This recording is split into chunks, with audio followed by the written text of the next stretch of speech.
standardized field sobriety tests in the state of Georgia basically are listed out in a book like this. It's provided through the National Highway and Traffic Safety Administration, and in Georgia, the training actually is through what's called the Peace Officer Training Standards, the Standards and Training Division, which is called POST for short. And there are basically three tests that the police officers who are post-certified are trained on. The first is the what's called the horizontal gaze nystagmus test. Now that test is the only test in the state of Georgia that has been deemed by the courts to be a scientific test. So even though a non-scientist is giving this to you at the roadside, it is deemed to be a scientifically accurate test. And what nystagmus is the involuntary jerking of the eyes when they're at what's called maximum deviation and prior to the onset of 45 degrees. What this means is the officer is checking for several things. He's checking for what it's called equal pupil size and what's called resting nystagmus. Resting nystagmus is usually when someone is on the drug PCP, the eyes will automatically just be going back and forth when you're looking straight at them. He'll check for equal tracking to make sure that your eyes can follow a target object, usually a finger, or it can sometimes be a pen as a target object, and it's usually they raise it above your eye line and make passes, and they're supposed to check in both eyes for the nystagmus, and they need to make a total of 16 passes. And a lot of times they don't do that. They'll only make 2 or 3. They're also looking for what's called lack of smooth pursuit. In other words, if your eyes jerk and follow the target object, that's one of the things, and the clues that they look for. So the idea behind this is that it has to be done in a prescribed manner. It has to follow their exact training on this, and if they don't do this, a lot of times an attorney will be successful in trying to keep the evidence of the horizontal gaze nystagmus test, the results of the clues that the officer observed, from out of evidence if they don't perform it. The second test is what's called the walk and turn test. Now, this is where the officer instructs someone to get in an instructional stance, which basically means that the left foot will go on a line. It's usually an imaginary line, which is another avenue of attacking in his imagination. Does that line occur in the officer's or the person's? And he'll have you put the left foot on the line, and then the right foot, and then they'll have you stand there.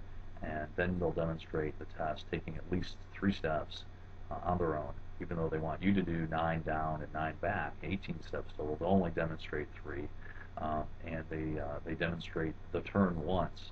And the clues that they're looking for on the walk and turn is that you can't maintain your balance, that you start too soon. That means if they're not finished showing you how to do it and you want to get going, well, that counts as a clue. If you stop while walking, if you do not touch heel to toe, and the standard for that is more than ½ an inch between the heel and the toe. And for a lot of people, this presents a lot of problems, especially if women are wearing high heels or boots or something along those lines, and they're not given an opportunity to take those shoes off. But ½ an inch is what they have to observe. If you step off the line, again, if it's an imaginary line, how do you know if you stepped off this line? If you turn improperly or lose your balance, or if you raise your arms for balance, and the standard there is more than 6 inches. And if you imagine a dollar bill is 6 inches long. So if you imagine if your hands are away from your side more than 6 inches, which isn't very long, dollar bill size, that counts as a clue. And if you take the wrong number of steps, it's 9 down and 9 back. The idea behind that is most people are familiar with taking 10 steps and turning and firing like a duel, so they deliberately say 9 to catch you on that. The third test that they'll have you perform is the one-leg stand test. There they allow you to select a foot, either foot, and you have to keep your arms at your side, maintain your balance.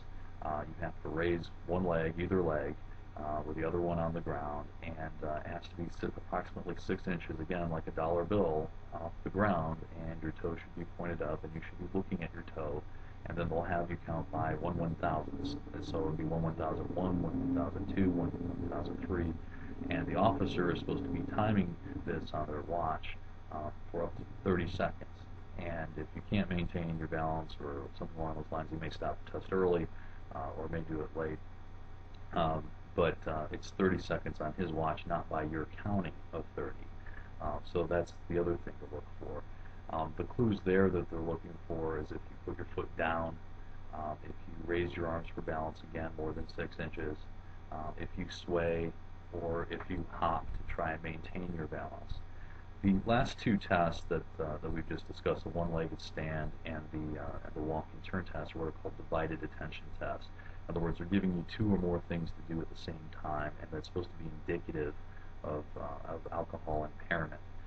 They are not scientific tests, but they're mostly in the officer's opinion of how you perform on those tests.